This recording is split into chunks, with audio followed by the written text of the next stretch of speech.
Elle craquera sous la pression. Retenez bien mes mots. Les mots tombèrent comme des pierres dans la salle de briefing. Le capitaine Harris les prononça nonchalamment, sa voix portant suffisamment de poids pour faire taire le bruissement des papiers, suffisamment d'arrogance pour tracer une ligne invisible entre lui et la femme assise 3 chaises plus loin. L'escadron tourna les yeux vers elle. La lieutenant Claire Donovan.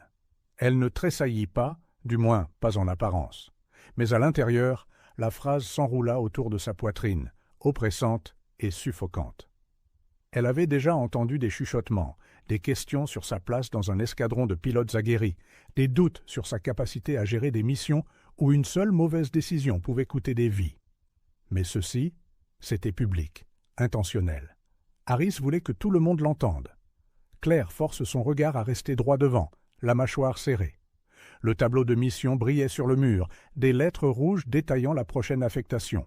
Reconnaissance dans le désert, avec possibilité de rencontres hostiles. Les enjeux étaient élevés, les risques encore plus. Elle nota l'ironie. Harris avait livré sa remarque cinglante dans la réunion même où l'esprit d'équipe était censé être cimenté. Après le briefing, des bribes de conversation se propagèrent dans les couloirs. Elle en capta des fragments. Peut-être qu'il a raison. Elle est douée sur les simulateurs, mais la pression change tout. Les mots la suivaient, comme des moucherons, lui rappelant son statut. L'étrangère, celle qui devait prouver 2 fois plus pour obtenir la moitié du respect. Claire retourna dans ses quartiers ce soir-là avec l'image du sourire narquois de Harris gravée dans sa mémoire. Elle se la repassa en boucle, se demandant si son silence avait été une faiblesse. Mais prendre la parole, se défendre, n'aurait fait qu'alimenter le récit. Émotive, sur la défensive, inapte. Elle ouvrit plutôt son journal, une habitude qui l'avait aidée à traverser l'école des cadets. La page se remplit de son écriture. Ils me voient comme quelqu'un de fragile. Ils ne connaissent pas les tempêtes que j'ai déjà traversées. Son esprit revint à son premier vol en solo des années auparavant, quand elle avait failli perdre le contrôle dans de forts vents de travers. La peur avait hurlé dans ses oreilles plus fort que le moteur. Pourtant, elle avait agrippé le manche, stabilisé sa respiration et trouvé la clarté au bord de la panique. Ce n'était pas l'absence de peur qui rendait un pilote compétent, c'était la capacité d'agir, malgré elle. Harris semblait avoir oublié cette vérité, ou peut-être ne l'avait-il jamais connue. Le lendemain matin n'apporta aucun répit. Au mess, Harris lança une autre pique, cette fois sous couvert d'humour. « Donovan, vous feriez mieux d'avoir la main ferme aujourd'hui. On ne voudrait pas que le désert soit votre premier et dernier bac à sable. » Des rires éclatèrent autour de la table.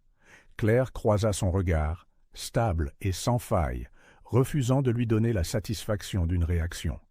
Pourtant, la blessure était indéniable. Plus tard, dans le hangar, elle effectua ses vérifications sur le Black Hawk qui lui était assigné.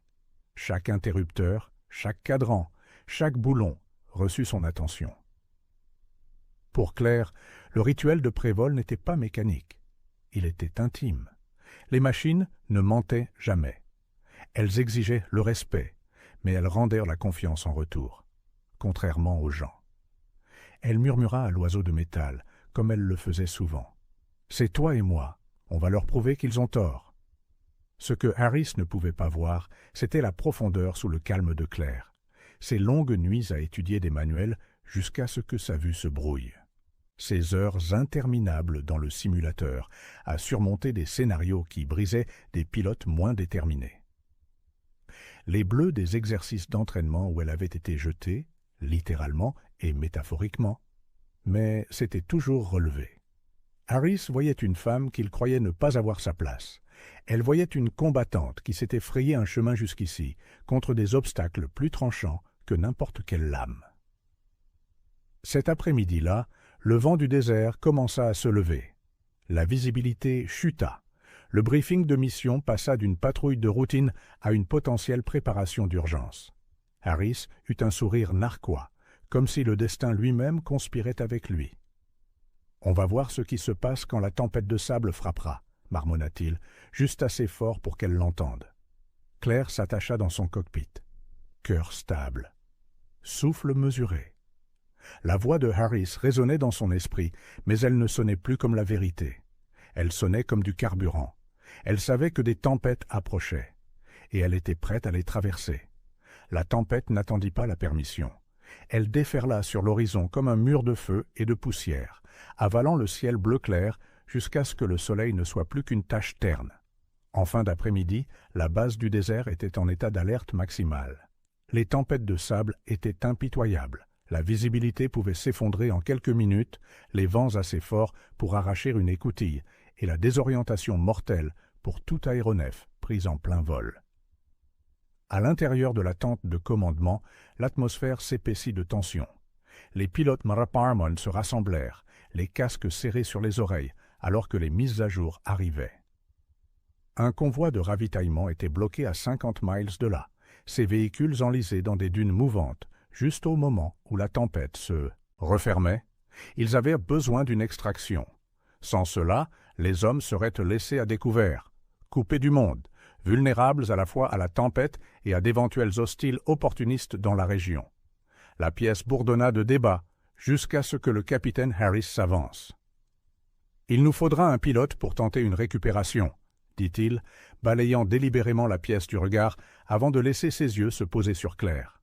« Mais pas n'importe qui. Ce n'est pas un simulateur. Un seul faux mouvement et vous êtes réduit en poussière.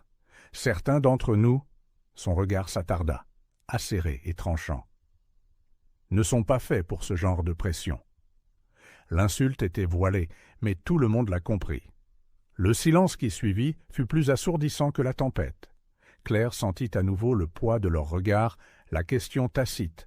Allait-elle se porter volontaire ou se recroqueviller dans le coin que Harris avait peint pour elle? Sa voix trancha le silence feutré.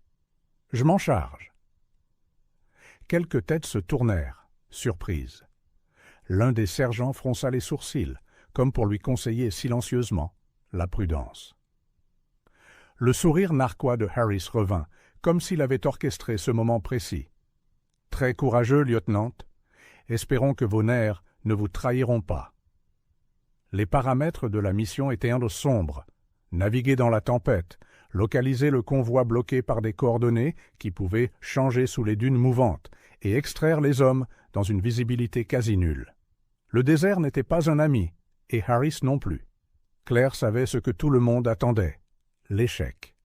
Quelques heures plus tard, en combinaison et sanglée, elle s'approcha du Black Hawk qui attendait dans le hangar. Le sable crissait contre le métal comme des milliers de minuscules aiguilles. Elle distinguait à peine la silhouette de Harris, debout près du véhicule de commandement, les bras croisés, observant. Il n'avait pas besoin de dire quoi que ce soit cette fois. Son expression portait le même message qu'auparavant. Elle craquera. Les pales du rotor vrombirent, fendant l'air dense, et l'hélicoptère s'éleva. Claire garda les mains fermes sur les commandes, chaque sens à l'écoute de la machine et de la tempête au-delà. Une fois en l'air, le désert cessa d'être un paysage plat pour devenir une mer mouvante de chaos. Des tourbillons bruns s'élevaient comme des raz-de-marée, les rafales frappant le fuselage avec une force implacable. Son copilote, un officier plus jeune nommé Vega, cria dans le casque « La visibilité tombe à 0, on devrait faire demi-tour !» Les yeux de Claire se fixèrent sur les instruments. « Non, restez avec moi, on pilote aux instruments, pas à vue dans la tempête. » Sa voix était calme, autoritaire, un ton né non pas de l'arrogance, mais de la certitude. Vega hésita, puis hocha la tête, faisant confiance à sa direction. Les minutes s'étirèrent en une éternité. L'hélicoptère tremblait, le sable grinçant contre ses vitres, chaque rafale testant leur équilibre. La sueur s'accumulait sous le casque de Claire, mais sa prise ne faiblit jamais. Elle se souvint des mots de Harris. Elle craquera sous la pression, et chaque fois que la tempête s'abattait sur son appareil, elle répondait silencieusement. Pas aujourd'hui. Ils localisèrent le convoi, de faibles silhouettes enfouies sous des vagues de sable. Des hommes agitaient frénétiquement les bras, leurs silhouettes presque englouties par la tempête. Claire se mit en vol stationnaire avec précision, luttant contre les vents de travers qui tentaient d'entraîner le Black Hawk sur le côté. Vega abaissa le câble, des voix criant dans les communications, tandis que les soldats étaient tissés à bord un par un. Mais c'est alors que le pire arriva. Une rafale soudaine, plus forte que les autres, les percuta, secouant violemment l'hélicoptère. Vega jura. « On perd l'équilibre !» Pendant une seconde terrifiante, le Black Hawk pencha, les alarmes hurlant, le sable griffant leur vision. C'était le moment que Harris avait prédit, la fissure sous la pression, l'échec. La voix de Claire trancha le chaos. « Tenez bon! Contrez avec la pédale gauche, maintenant !» Elle ajusta avec une précision sans faille, arrachant la machine au bord du désastre. Le Black Hawk se stabilisa. Les yeux écarquillés de Vega reflétaient l'incrédulité et le soulagement. Le dernier homme hissé à bord, Claire fit monter l'hélicoptère, luttant contre la tempête, sa concentration acérée comme une lame de rasoir. Elle ne s'accorda pas le luxe du triomphe. Pas encore. Le désert n'en avait pas fini de la tester. De retour à la base, Harris s'appuyait contre la tente de commandement, écoutant les communications radio, s'attendant à tout moment à l'appel pour une récupération d'urgence. Mais à la place, le rapport arriva. Claire, extraction terminée. Retournons avec tous les hommes en sécurité. La tente éclata de joie, mais le visage de Harris se crispa, la victoire lui tombant comme une pierre dans l'estomac. Claire n'avait pas craqué. Elle avait traversé la tempête et ramené tout le monde à la maison. Alors que le Black Hawk descendait sur l'aire d'atterrissage, cabossé mais intact, Claire retira son casque. La tempête hurlait encore autour d'elle, mais à l'intérieur, il y avait le silence, un calme profond et constant. Elle avait affronté la tempête, à l'extérieur comme à l'intérieur, et elle n'avait pas cédé. Pour la première fois, lorsque ses bottes touchèrent le sol, les chuchotements autour d'elle changèrent. Ce n'étaient plus des doutes, c'était autre chose. Quelque chose qui ressemblait à du respect. Et Harris le savait. L'ambiance sur la base était différente le matin après la tempête. Le ciel du désert s'était éclairci, un or pâle s'étirant sur le sable infini, mais à l'intérieur du camp, l'air vibrait d'un changement silencieux. Partout où Claire passait, les conversations s'arrêtaient un instant de trop. Les yeux la suivaient, non plus avec le scepticisme habituel, mais avec quelque chose de plus difficile à définir. De la curiosité, peut-être même de l'admiration. Elle ne s'en délecta pas. Elle garda la tête baissée, son uniforme impeccable, sa routine intacte. Le respect n'était pas quelque chose en quoi elle avait encore confiance. Le respect pouvait s'évanouir aussi vite qu'une tempête de sable avale le soleil. Au petit déjeuner, des soldats qu'elle connaissait à peine lui firent un signe de tête à son passage. Vega, son copilote, souriait comme un homme qui avait échappé à la mort avec une histoire digne d'être racontée. « Vous auriez dû vous voir, » dit-il entre deux bouchées, « comme si la tempête ne vous avait même pas touché. » Claire secoua la tête. « La tempête m'a touché. Je ne l'ai simplement pas laissé m'emporter. » Mais tout le monde ne célébrait pas. Harris entra dans le mess avec son assurance habituelle, bien que les contours en fussent émoussés. Il se versa un café, les yeux se tournant vers Claire. Le sourire narquois avait disparu, remplacé par quelque chose de plus lourd, du ressentiment. Il éleva la voix, assez fort pour traverser la pièce. « Un coup de chance, Donovan, les tempêtes n'offrent pas toujours de seconde chance. La prochaine fois, ne jouez pas avec la vie des autres. » La bonne humeur dans la pièce tourna au vinaigre. L'estomac de Claire se noua, mais elle garda un ton égal. « Ce n'était pas de la chance, mon capitaine. C'était l'entraînement, c'était la discipline. » Un instant, le silence régna. Les soldats échangèrent des regards. Lui tenait-elle vraiment tête? La mâchoire de Harris se contracta, mais il ne répondit pas. Il se tourna simplement, son café à la main, et partit. Les chuchotements commencèrent immédiatement. Elle lui a tenu tête. Il était temps que quelqu'un le fasse. Claire se rassit, le pouls battant, bien que son visage restât calme. Elle avait appris il y a longtemps que le courage ne ressemblait pas à du courage sur le moment. Il ressemblait à de la terreur vêtue d'acier. Plus tard dans la journée, l'escadron se réunit pour le débriefing. Harris le dirigea, ses mots secs, comme si chaque syllabe lui coûtait plus qu'il ne voulait le payer. Quand vint le moment de reconnaître le sauvetage, il dit seulement « Mission accomplie, homme rentré sain et sauf ». Aucune mention de son nom, aucune reconnaissance de ce qu'il avait fallu. Mais Claire n'avait pas besoin de sa validation. Elle la voyait dans la façon dont Vega se redressait quand elle entrait dans la pièce. Elle la sentait dans la façon dont les mécaniciens s'attardaient près de son hélicoptère, hochant la tête silencieusement en signe de respect. La reconnaissance n'était pas toujours exprimée par des mots. Parfois, elle vivait dans le silence, dans le changement de posture, dans le regard qui avait du poids. Pourtant, Harris n'en avait pas fini. Ce soir-là, elle l'entendit à l'extérieur du hangar, parlant à un autre officier. Elle pense qu'une mission la rend intouchable. Retenez bien ce que je dis. Sous une pression réelle, elle pliera. Et quand elle le fera, ce ne sera pas seulement sa réputation qui se brisera. Ce seront des vies. Claire serra les poings dans l'ombre, chaque mot la coupant profondément. Elle voulut s'avancer, le confronter. Mais elle ne le fit pas. Pas encore. Elle savait que l'humiliation publique était plus douloureuse que la rage privée. Et l'arrogance de Harris lui donnerait finalement cette ouverture. Dans ces quartiers cette nuit-là, elle s'assit de nouveau avec son journal. Ils appellent ça de la chance. Ils appellent ça un pari. Mais ce qu'ils ne voient pas, ce sont les années qu'il a fallu pour voler droit à travers la peur. Je ne veux pas de vengeance. Je veux la justice. Je veux qu'il sache que la force ne rugit pas toujours. Parfois, elle est silencieuse. Parfois, c'est une femme dont il jurait qu'elle ne tiendrait jamais. Au fil des semaines, le souvenir de la tempête de sable devint une histoire racontée dans les baraquements, grandissant à chaque version. Les hommes parlaient des vents comme de dragons, de l'hélicoptère basculant au bord de la ruine. Claire devint la figure centrale du récit, ni fragile, ni inapte, mais inébranlable. Et pourtant, plus son nom prenait du poids au sein de l'escadron, plus l'ombre de Harris s'assombrissait. Sa fierté avait été blessée devant les hommes même qu'il commandait. La fierté, Claire le savait, pouvait être plus dangereuse que n'importe quelle tempête. Un soir, alors qu'elle marchait sur le tarmac, Harris l'intercepta. Sa voix était basse, un venin soigneusement dissimulé. « Ne vous habituez pas trop, lieutenant. Une tempête ne fait pas de vous une héroïne, ça fait juste de vous une chanceuse. Et la chance finit par tourner. » Claire croisa son regard, stable, sans ciller.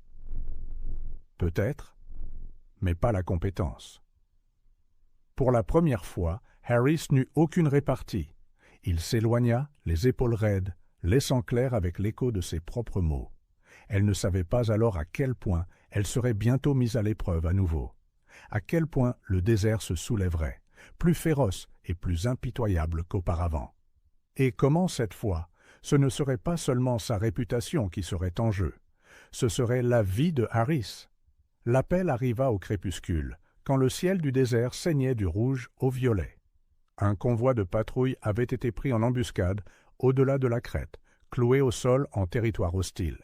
Les communications radio étaient fragmentées. Des crépitements de tirs à travers les parasites, des appels urgents pour un soutien aérien. La situation dégénérait. Sans extraction, l'escouade au sol ne passerait pas la nuit. La base s'anima d'un coup. Les mécaniciens ravitaillaient les hélicoptères. Les médecins préparaient les kits de triage et les commandants s'agitaient au-dessus des cartes. Claire se tenait prête, combinaison de vol zippé, casque sous le bras. Elle n'avait pas besoin d'un ordre. La mission était claire. Mais lorsque les affectations furent distribuées, Harris prit le commandement de l'hélicoptère de tête. Sa voix résonna, tranchante. « Je prends la tête. Donovan, vous assurez la couverture. » Claire ne dit rien, bien que le message fût clair. Même maintenant, il ne pouvait se résoudre à reconnaître sa compétence. Il voulait se prouver à nouveau, effacer la tempête qui avait réécrit son autorité. Quelques minutes plus tard, les rotors tonnèrent dans la nuit. Le désert s'étendait en dessous en ombre et en sable mouvant. Le Black Hawk de Claire suivait celui de Harris, les instruments brillant d'un vert dans l'obscurité. Son copilote Vega marmonna « La visibilité chute. Ce vent redevient mauvais. » Il avait raison. Une deuxième tempête se préparait, plus rapide et plus féroce que la dernière. La poussière s'élevait en colonnes imposantes, avalant les étoiles, rétrécissant le monde en une brume claustrophobique. À la radio, la voix de Harris aboyait des ordres, sec et trop confiant. « Restez proches.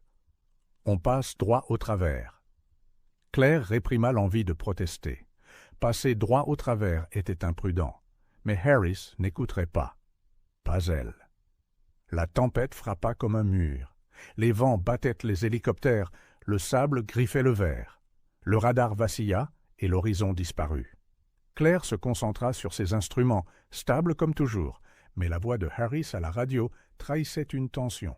« Bon sang, je perds le visuel. Ajustez l'altitude. » Les parasites avalèrent ces mots, puis un cri. « Mayday! Mayday !» Le sang de Claire se glaça. L'hélicoptère de Harris fit une embardée au loin, englouti par une vague de sable tourbillonnante. Le souffle du rotor se tordit, la machine basculant dangereusement. Elle pouvait presque le voir. La fissure qu'il avait prédite pour elle se produisait maintenant pour lui. Son copilote hurla « Il va s'écraser !» Sans hésitation, Claire poussa les commandes. « Pas si je peux l'en empêcher. » Le Black Hawk bondit en avant, luttant contre des vents de travers qui menaçaient de le déchirer. Ses yeux se fixèrent sur la faible silhouette de l'hélicoptère de Harris, tourbillonnant dans le chaos. Elle serra les dents, les muscles tendus, ses instincts affinés par chaque épreuve dont Harris s'était moqué. « Vega, transmettez la position, on le sort de là !» Le sauvetage se déroula comme un ballet cauchemardesque.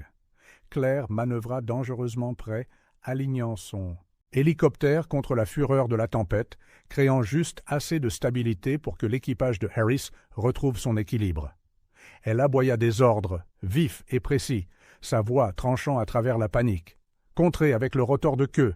Stable. Maintenant, stabilisé. » Et lentement, incroyablement, le Black Hawk de Harris s'arracha au bord du gouffre. À l'intérieur de son cockpit, la fierté de Harris fut réduite au silence par la vérité brutale. C'était Claire qui le sauvait. Claire, la lieutenante qui l'avait ridiculisé, était celle qui volait avec assurance à travers la tempête pendant que lui chancelait. Quand le convoi apparut enfin, des fusées éclairantes clignotant faiblement à travers la brume, Claire prit la tête. Elle descendit avec précision, protégeant la patrouille bloquée, pendant que Harris restait en vol stationnaire derrière. Les soldats grimpèrent à bord sous le feu, les balles faisant jaillir des étincelles contre le sable. Vega relayait des mises à jour frénétiques, mais la concentration de Claire ne faiblit jamais. Chaque mouvement était contrôlé, délibéré, né d'une volonté de faire.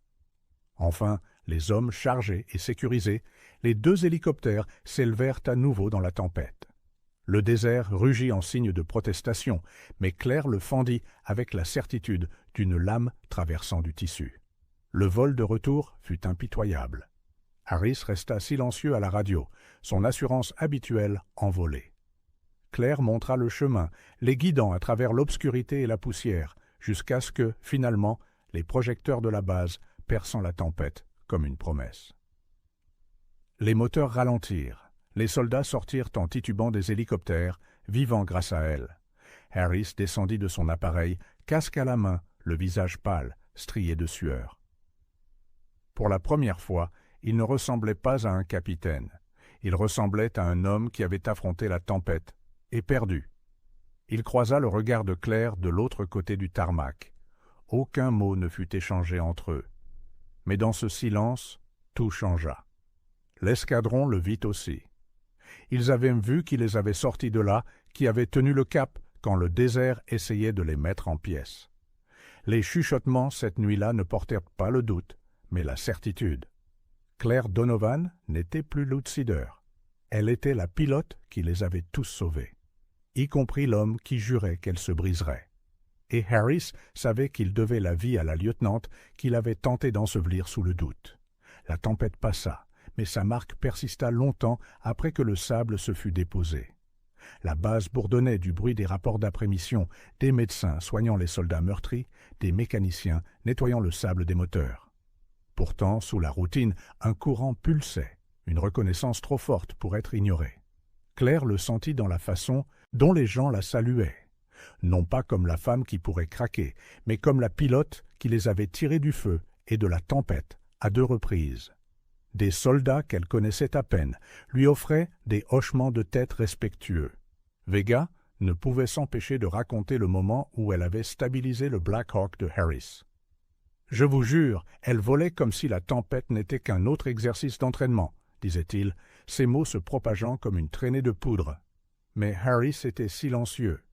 Il restait dans son bureau, les rapports s'empilant sur sa table. Quand il traversait la base, sa démarche était raide, la mâchoire serrée, ses yeux refusant de croiser les siens. Il n'était pas seulement humilié, il était blessé. La fierté était son armure, et Claire l'avait percée devant tout le monde. L'heure des comptes arriva sous la forme d'un débriefing devant l'escadron. Le hangar était bondé, les soldats alignés, épaule contre épaule. Le succès de la mission devait être examiné, les leçons enregistrées, les félicitations décidées. Harris se tenait à l'avant, un presse-papiers à la main, son visage indéchiffrable. Il commença par les détails standards, rapport de pertes, dommages matériels, résultats tactiques. Sa voix était stable, professionnelle, mais lorsqu'il atteignit le moment critique de la mission, le silence s'étira. Chaque soldat attendait, retenant son souffle. Finalement, Harris posa le presse-papier. Ses yeux balayèrent la pièce avant de se poser à contre-cœur sur Claire. Sa voix était plus basse, dépouillée de son arrogance. « Lieutenant Donovan, » dit-il, « votre pilotage a sauvé des vies, y compris la mienne. » Les mots pesaient lourdement, presque étrangers dans sa bouche. Il hésita, puis força le reste.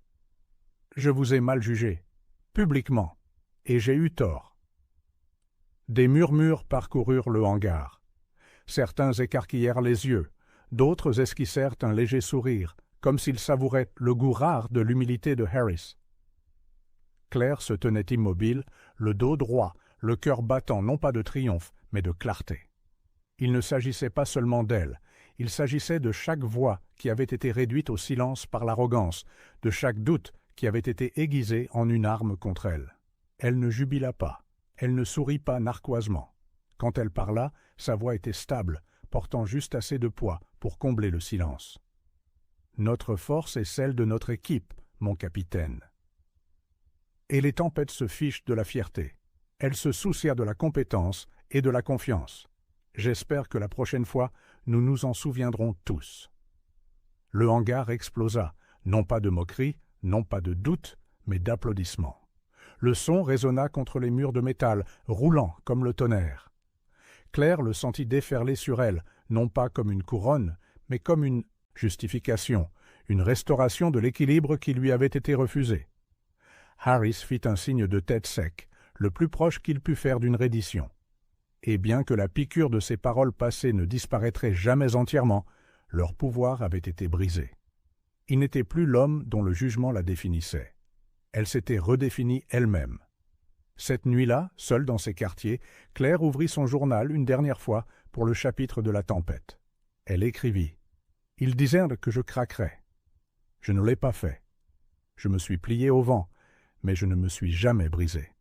Le désert m'a tout pris, sauf ma détermination, et à la fin, c'était suffisant.